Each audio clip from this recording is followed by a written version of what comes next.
Bienvenidos todos, soy Gregory Ramírez y esto es Detrás de la Escritura.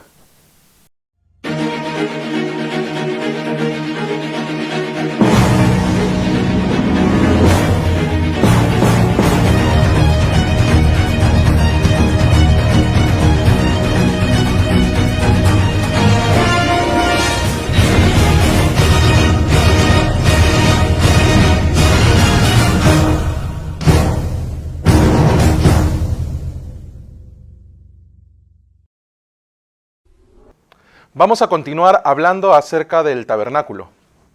El día de hoy vamos a tratar un tema muy importante. Acuérdense lo que hemos dicho en las anteriores exposiciones. El tabernáculo es la figura maravillosa de nuestro Señor Jesucristo. Entonces, a través de cada utensilio del tabernáculo, nosotros vamos a expresar qué corazón Dios nos quiere transmitir. El día de hoy vamos a hablar, como parte del atrio del tabernáculo, la puerta del tabernáculo. Acuérdense que en la sesión anterior habíamos hablado acerca del muro que estaba en el atrio del tabernáculo. Era de forma rectangular, pero alrededor estaba cubierto de lino torcido de color blanco. Sin embargo, la puerta tenía unas características muy peculiares que lo hacían diferenciar notoriamente del resto del muro del tabernáculo. Para hablar acerca de la puerta del tabernáculo vamos a buscar Éxodo capítulo 27, los versículos del 13 al 16. Se menciona, y en el ancho del atrio, por el lado oriente al este, habrá 50 codos. Las cortinas a un lado de la entrada serán de 15 codos, sus columnas 3 con sus 3 basas. Y al otro lado 15 codos de cortinas, sus columnas 3 con sus 3 basas. Y para la puerta del atrio habrá una cortina de 20 codos, de azul, púrpura y carmesí, y lino torcido, de obra de recamador, sus columnas 4 con sus 4 basas. Como podemos apreciar en este pasaje bíblico, se habla de la puerta del tabernáculo. Hay medidas, hay colores, hay características que nos van a mostrar la sombra de nuestro Señor Jesucristo. Vamos a comenzar hablando de que es una única puerta. El tabernáculo tenía 4 lados y en esos 4 lados había una sola puerta. Esta puerta era necesaria para entrar en el tabernáculo. De la misma manera, hay un solo camino para ir al cielo. Este camino para ir al cielo, para entrar en el cielo, es la muerte y resurrección de nuestro Señor Jesucristo. Nosotros podemos corroborar lo que acabamos de mencionar a través de San Juan, capítulo 14, el versículo 6, que dice, Jesús le dijo, yo soy el camino y la verdad y la vida. Nadie viene al Padre sino por mí. Nadie viene al Padre sino por mí. Solo a través de Jesucristo nosotros podemos llegar al Padre. ¿Y el Padre en dónde se encuentra? En su reino, en el cielo. Por eso es que hay una única puerta. A través de esa puerta nosotros podemos entrar en el tabernáculo. Y dentro del tabernáculo aparece el santuario. Y dentro del santuario vamos a ver más adelante que es el lugar donde habitaba Dios. Porque Dios quería habitar en medio de su pueblo. En Hechos capítulo 4, el versículo 12 se menciona, y en ningún otro hay salvación, porque no hay otro nombre bajo el cielo dado a los hombres en que podamos ser salvos. Hoy en día las personas buscan obtener la salvación de muchas maneras, a través de su obra, a través de idolatrías, a través de santos, a través de muchas ideologías. Pero en Hechos capítulo 4, el versículo 12, se menciona, y en ningún otro hay salvación. Nosotros tenemos que tener una claridad en nuestro corazón. Solamente hay un único camino. Ese camino nos da la entrada al reino celestial. Ese camino es Jesucristo. Jesús se llama a sí mismo el camino, la verdad y la vida. Jesucristo es la puerta de la salvación, para que nosotros podamos entrar en el reino de Dios. Solo hay una verdad. No pueden haber dos verdades al mismo tiempo. Cuando se presenta una discusión, cada uno expone sus argumentos. pero solo uno de los dos va a poder tener la verdad. Quien no la tenga va a tener que ceder a los argumentos del otro. De la misma manera, Jesucristo dice, yo soy la verdad. Jesucristo es Dios mismo hecho hombre, el Hijo de Dios. Él no puede mentir. Entonces, si Él dice que es la verdad, cualquiera que presente una verdad contraria o diferente a la de nuestro Señor Jesucristo, está mintiendo. Por eso en el mundo se piensa que hay muchas verdades y la mayoría de estas doctrinas son moralizadoras. ¿Qué quiere decir? Se basan en la moral, promueven hacer el bien y castigan o exhortan cuando alguien hace lo malo. Por eso muchos te dicen actualmente en las iglesias, tienes que esforzarte, hacer lo bueno, ayudar a los demás, hacer muchas cosas. Y si tú acumulas muchas cosas, de repente, cuando te presentes delante de Dios, podrías entrar. Aún así no hay la seguridad.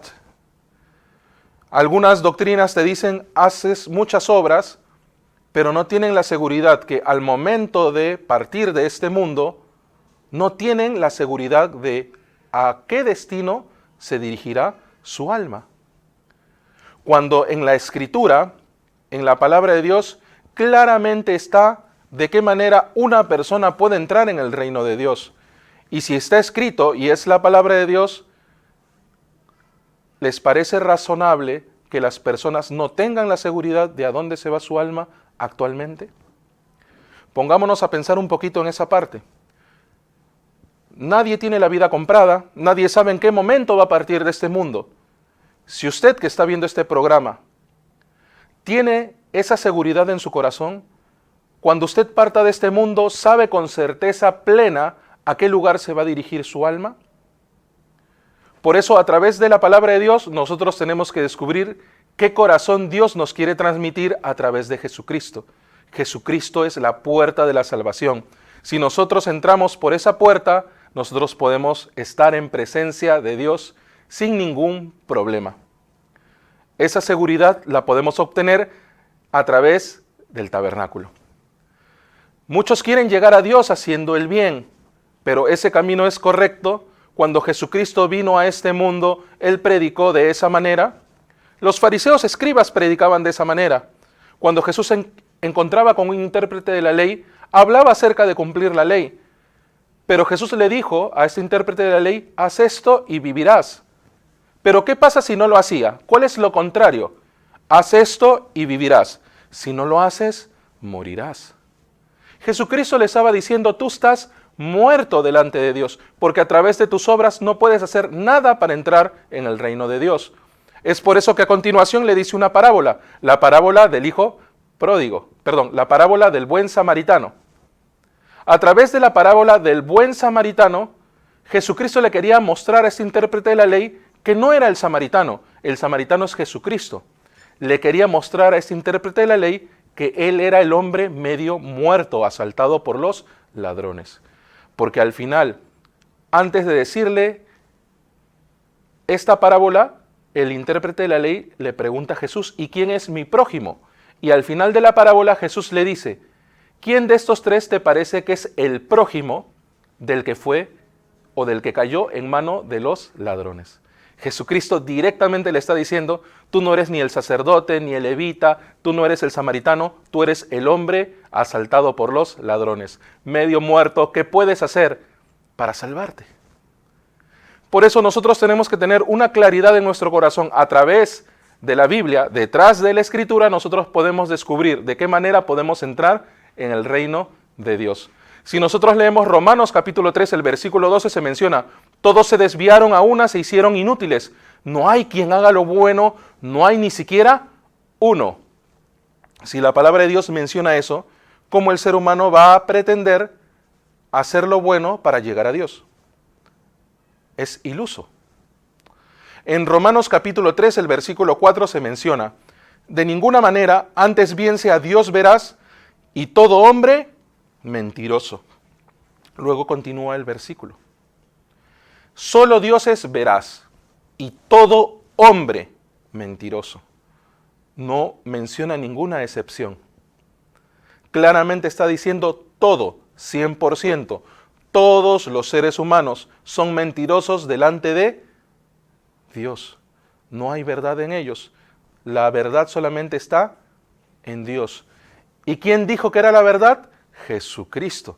Por eso nosotros necesitamos esa verdad para llegar al Padre.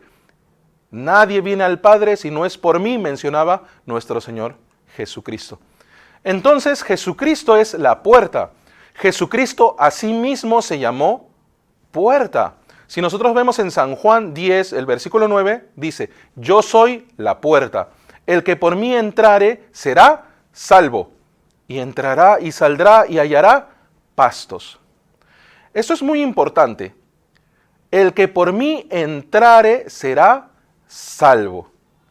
Como mencionamos en los versículos anteriores, hay concordancia. No hay otro nombre dado a los hombres en que podamos ser salvos. Solamente a través de Jesucristo el ser humano puede ser salvo. Y Jesucristo se llama a sí mismo la puerta. Pero esto es muy interesante porque dice, y entrará y saldrá. Quiere decir de que si Jesucristo lo permite, nosotros podemos entrar y salir. Pero nosotros podemos entrar solamente cuando la puerta está abierta. Y la puerta está abierta solamente durante un periodo. Así como en Génesis, cuando Noé construyó el arca, la puerta del arca estuvo abierta durante 120 años. Quiere decir, en esos 120 años las personas podían entrar y salir. Pero una vez que la puerta se cerró, nadie podía entrar y nadie podía salir. Eso es muy importante. Solamente a través de Jesucristo nosotros podemos entrar y salir. Pero tenemos que tener presente que en algún momento esa puerta se va a cerrar. No hay otra puerta. Hay una única puerta en el tabernáculo. En San Juan capítulo 10, el versículo 1 se menciona, de cierto os digo, el que no entra por la puerta en el redil de las ovejas, sino que sube por otra parte, ese es ladrón y salteador. No hay otro camino, no hay otra entrada. Si uno quiere entrar al reino de Dios a través de otra puerta que no existe, es considerado como ladrón y salteador. Y a un ladrón y salteador, ¿cómo se le trata? Tenemos que tener eso presente. Jesucristo es el único que cargó el pecado de toda la humanidad. Por eso en Hebreos, si ustedes leen Hebreos capítulo 9, Hebreos capítulo 10, claramente se menciona el paralelismo entre el sacrificio de expiación del Antiguo Testamento que aparece en Levítico versus la obra redentora perfecta de nuestro Señor Jesucristo en el Nuevo Testamento. Él cargó el pecado de todo el mundo y por esa obra redentora nosotros obtuvimos eterna redención. En Hebreos 10:17 se menciona, nunca más me acordaré de tus pecados y transgresiones. Solo a través de Jesucristo Dios podía declarar de esa manera.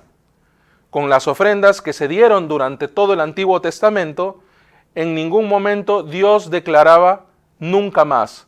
Dios no podía decir para siempre. Dios no podía decir eterna. ¿Por qué? Porque las ofrendas que se daban en el Antiguo Testamento eran temporales. La primera ofrenda de Levítico 4 duraba un día. La ofrenda de Levítico 16 a través del sumo sacerdote duraba un año. Pero la ofrenda que fue nuestro Señor Jesucristo, el Cordero de Dios que quita el pecado del mundo, tal como la llamó Juan el Bautista, al día siguiente del que fuera bautizado, esta ofrenda fue perfecta. Por eso, Cordero de Dios que quita el pecado del mundo. Y a través de ese Cordero de Dios, Dios puede declarar hacia nosotros, para siempre, eternamente, nunca más. Por eso, a través de Jesucristo, que cargó nuestro pecado, nosotros podemos tener una entrada segura al reino de Dios. Jesucristo es el Cristo, el Mesías. ¿Cuál era el propósito del Mesías? Venir a este mundo para salvar a todos nosotros del pecado. Entonces, nosotros, ¿cómo podemos corroborar que Jesús es el Cristo, que Jesús es el Mesías? A través de Romanos capítulo 1, hay dos maneras en las cuales nosotros podemos confirmar que Jesús es el Cristo. el Mesías. En Romanos 1, los versículos 3 y 4 dice, acerca de su Hijo, nuestro Señor Jesucristo, que era del linaje de David según la carne, que fue declarado Hijo de Dios con poder según el Espíritu de santidad, por la resurrección de entre los muertos. Hay dos maneras en las cuales nosotros podemos demostrar quién es el Cristo. La primera, según la carne, como menciona el apóstol Pablo en la carta a los Romanos, es que sea del linaje de David. Y en San Mateo claramente podemos ver que Jesucristo vino del linaje de David. Hay evidencia al respecto. Según el Espíritu, dice que es por la resurrección de entre los muertos. Claramente nosotros tenemos evidencia de que Jesucristo resucitó, porque después de morir en el sepulcro no se halló a Jesús. Y más aún se presentó a diferentes discípulos, a los discípulos camino de Emaús, algunas mujeres, algunos discípulos. Claramente podemos encontrar sus testimonios en la Biblia. Hay evidencia al respecto de que Jesús, después de morir, fue visto. Quiere decir de que Jesús cumplió las dos características, los dos requisitos para ser considerado el Cristo, el Mesías. Según la carne, vino del linaje de David, y según el Espíritu, resucitó de entre los muertos. Ningún otro profeta, ningún otro ser en la historia de la humanidad ha cumplido estas condiciones. Por ejemplo, el profeta Alá de los musulmanes vino del linaje de Ismael. Quiere decir de que no vino del linaje de David. Más aún, murió de una enfermedad y no se ha encontrado evidencia de que después de su muerte éste haya resucitado. Por lo tanto, no lo podemos considerar como un Mesías, como el Cristo. El único que cumple con estas características es nuestro Señor Jesucristo. Otra de las características de la puerta es que esta es ancha. Tiene una longitud de 20 codos, aproximadamente 10 metros. Y sabemos que la longitud del muro en la cual está la puerta es de 50 codos. Quiere decir de que si la puerta es de 20 codos, a cada extremo nosotros vamos a encontrar 15 codos. Es decir, que la puerta es más ancha que los muros que están a ambos lados. ¿Por qué Dios hizo que la puerta sea ancha? Claramente podemos notar que cada muro al extremo tenía 3 columnas, con 3 basas, 3 capiteles, pero la puerta tenía 4 columnas, 4 basas, 4 capiteles. Y además tenía una diferencia en color en comparación con el lino torcido blanco del muro. Eso lo vamos a ver con detalle más adelante. Pero la puerta era ancha, tenía 4 columnas. 4 columnas simboliza los 4 evangelios. A través de los 4 evangelios, San Mateo, San Marcos, San Lucas, San Juan, nosotros podemos encontrar la muerte y resurrección de nuestro Señor Jesucristo. A través de los 4 evangelios nosotros podemos conocer la obra redentora y perfecta de nuestro Señor Jesucristo. 4 columnas, es ancha. ¿Por qué la puerta es ancha? Porque Dios quiere que todos los seres humanos puedan entrar. Y claramente nosotros, si buscamos en 1 Timoteo capítulo 2, el versículo 4, encontramos el corazón de Dios hacia nosotros, el cual quiere que todos los hombres sean salvos y vengan al conocimiento de la verdad. Ese es el corazón de Dios. El corazón de Dios no es que el ser humano se pierda, sino que todos los hombres sean salvos. Por eso es que la puerta es ancha, para que todos puedan entrar. Pero para entrar depende de la decisión. El que quiere puede entrar, y solamente hay una forma para entrar. Eso es lo que estamos desarrollando el día de hoy. Dios quiere que todos entren, pero depende de la libertad de cada uno de nosotros. Si usted quiere entrar en el reino de Dios, tiene que tomar la decisión. No es a su manera, no es a mi manera, es a la manera en la que Dios estableció. Dios estableció de qué manera nosotros podemos entrar, solo a través de Jesucristo. vengan al conocimiento de la verdad. Otro versículo dice, y la verdad os hará libres. ¿Libres de qué? Libres del pecado. ¿Y quién dijo que era la verdad? Jesucristo se llamó a sí mismo, yo soy la verdad. Por eso a través de Jesucristo podemos entrar y estar en presencia de Dios, entrar en el tabernáculo. En San Juan 3:16 dice, porque de tal manera amó Dios al mundo que ha dado a su Hijo unigénito, para que todo aquel que en él cree no se pierda, mas tenga vida eterna. Todo aquel. Nuevamente Dios habla de todo. Ese es el corazón de Dios. Dios no quiere que los seres humanos se pierdan, pero el ser humano se pierde, se aleja de Dios por su propia decisión, no por Dios. Dios no puede intervenir en la libertad del ser humano. Ese libre albedrío que Dios nos dio. A través de nuestra decisión nosotros decidimos, nosotros aceptamos o no la palabra de Dios. Dios quiere que todos los hombres reciban la salvación. Ese es el corazón de Dios. Otra de las características de la puerta es que se encontraba al este. ¿Y por dónde sale el sol? El sol sale por el este.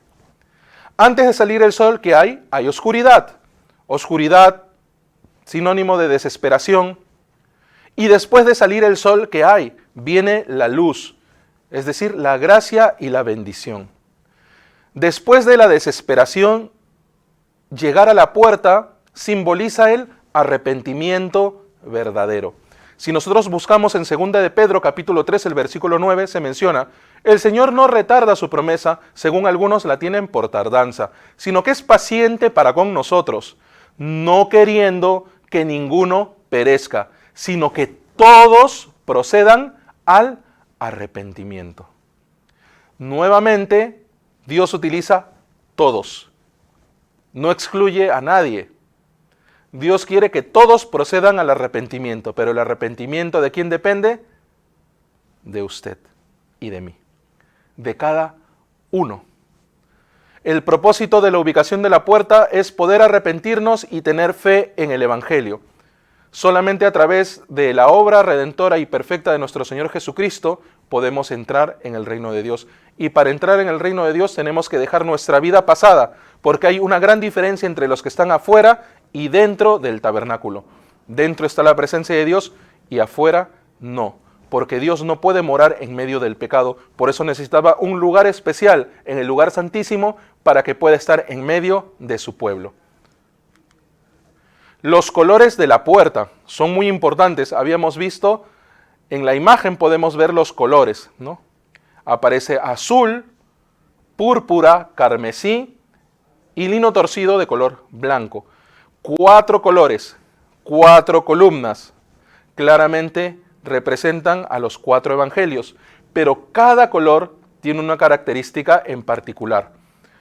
Estos colores, como vimos en la imagen anterior, no se mezclan, cada uno guarda su característica en particular. Los colores no están mezclados, cada uno es representado conforme a su propia naturaleza. Los colores eran vistosos y se podía identificar fácilmente la puerta. Si alguna persona venía de cualquier parte, de lejos veía el muro del tabernáculo que era de color blanco por el lino torcido, pero cuando veía la puerta, encontraba estos 4 colores, claramente podía distinguir, allí está. A través de los colores, Dios quiere que nosotros fácilmente podamos acceder a la puerta, y la puerta es Jesucristo. Dios quiere que nosotros fácilmente, sin ninguna complicación, sin ninguna doctrina engorrosa, nosotros podamos acceder a nuestro Señor Jesucristo. En San Mateo 7, el versículo 28 y 29 se menciona, y cuando terminó Jesús estas palabras, la gente se admiraba de su doctrina, porque les enseñaba como quien tiene autoridad, y no como los escribas. Claramente aquí menciona una diferencia entre Jesús y los escribas. Claramente Jesús se diferenciaba de la doctrina de los fariseos y escribas. No se mezclaba con la religión. El color de Jesús no se mezclaba con el color del mundo. Por eso los colores de la puerta no se mezclan entre sí. Cada color tiene su importancia y su representación espiritual. Jesús tuvo el color rechazado, pues fue menospreciado y humillado por no mezclarse con la religión de esa época. ¿Quiénes crucificaron a Jesús? Los fariseos y escribas. ¿Y quiénes eran los fariseos y escribas? La religión de esa época. Por eso, a través de la religión nosotros no podemos llegar al reino de Dios, porque la religión nos da ciertos lineamientos moralistas conforme a la ideología de algunas personas que piensan que de esa manera pueden llegar a Dios, pero sin embargo la única manera para llegar a Dios es nuestro Señor Jesucristo. No hay un atajo. Algunos mencionan a través de María, a través de un santo, a través de otro santo, pero ya vimos en Hechos, no hay otro nombre dado a los hombres para ser salvos, solamente a través de Jesucristo. No hay intermediario entre Jesucristo y nosotros, porque Jesucristo es nuestro mediador para llegar al Padre. Jesucristo claramente dijo, nadie viene al Padre sino por mí.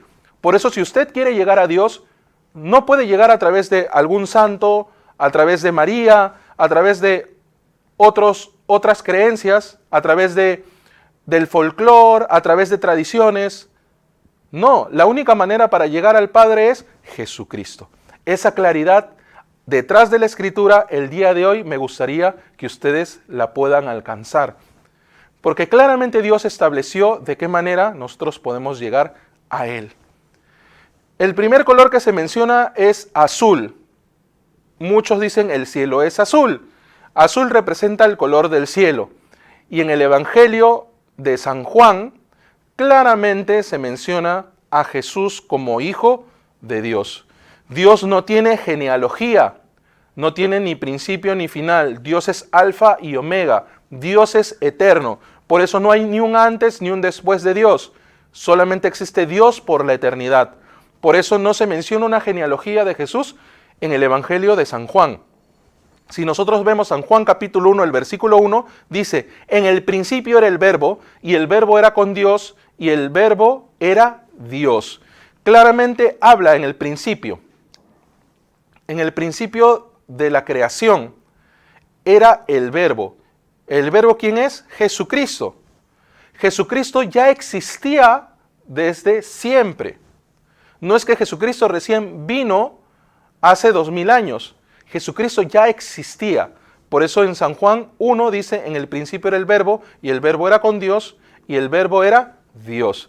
Y en San Juan 1:14 nosotros vemos, y aquel verbo fue hecho carne, y habitó entre nosotros, y vimos su gloria, gloria como la del unigénito del Padre, lleno de gracia y de verdad. Ese verbo encarnó, y nosotros lo conocimos históricamente como Jesús. Claramente se muestra en el Evangelio de San Juan a Jesús como hijo de Dios. Color azul, color del cielo. Otro color que se muestra es el púrpura. El púrpura es el color de los reyes. Si nosotros vemos a los reyes antiguos, se vestían de púrpura. El púrpura era un material usado solamente por las personas con mucho poder adquisitivo. Si nosotros vemos al joven rico que se muestra en el Nuevo Testamento, este joven rico estaba vestido de púrpura. Significa que tenía mucho dinero. Los reyes también tenían mucho dinero, mucho poder. Por eso, a través del púrpura, se muestra a Jesús como rey de los judíos. ¿Y en qué evangelio se muestra a Jesús como rey de los judíos? En el Evangelio de San Mateo.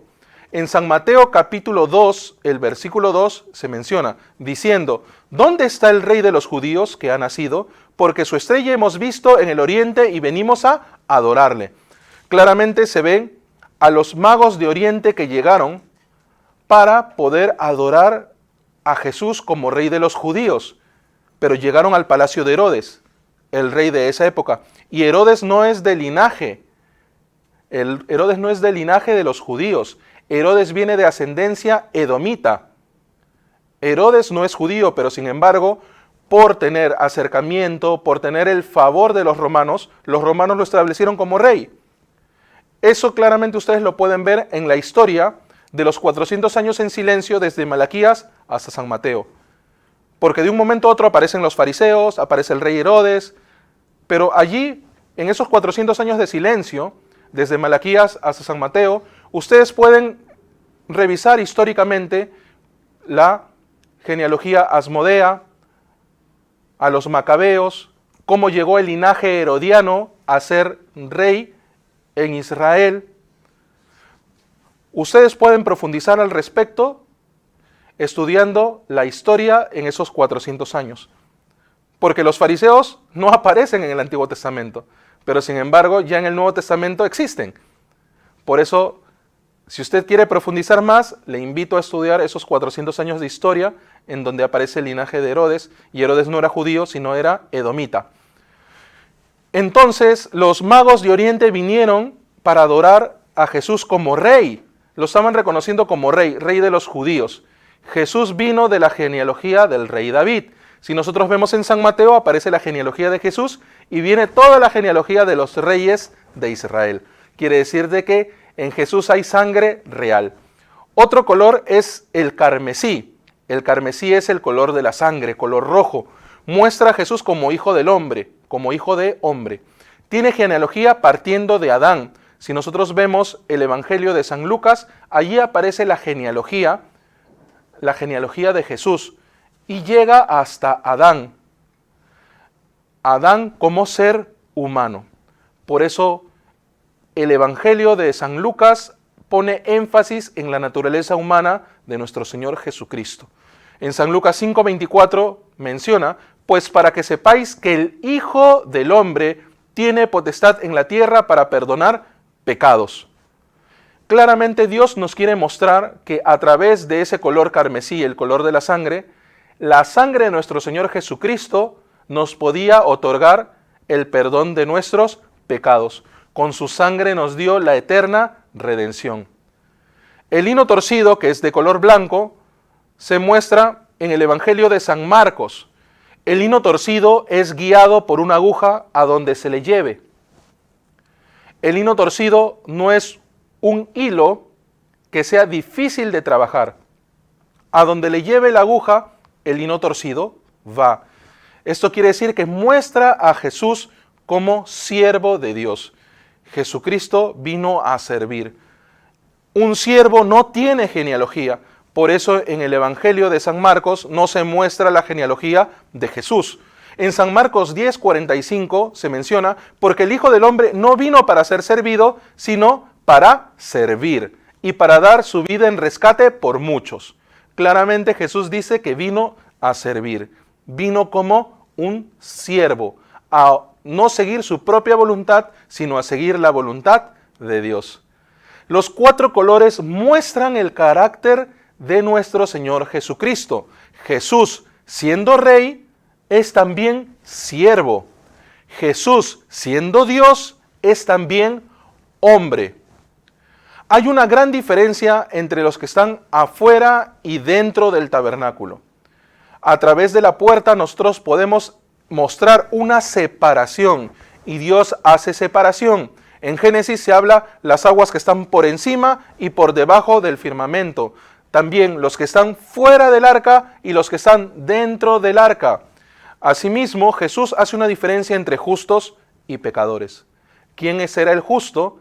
El justo es aquel que no tiene pecado, aquel que puede estar en presencia de Dios, porque Dios no se puede mezclar con el pecado, y para estar en presencia de Dios tiene que entrar, pasar por la puerta, luego pasar por el altar del holocausto, la fuente de bronce, entrar al santuario, pasar el primer velo, lugar santo, pasar el segundo velo, lugar santísimo, donde habita Dios.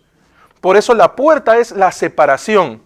Dios quiere mostrarnos que Jesucristo es la separación. Si uno quiere llegar al Padre, por Jesucristo puede entrar. Pero si uno quiere tomar su propio camino, se quedará fuera de la presencia de Dios. El día de hoy hemos hablado acerca del corazón de Dios a través de la puerta del tabernáculo. Si ustedes tienen preguntas sobre el tema desarrollado el día de hoy, o si tienen sugerencias para nuestros futuros programas, pueden escribirnos en nuestras redes sociales. Conmigo será hasta la próxima semana.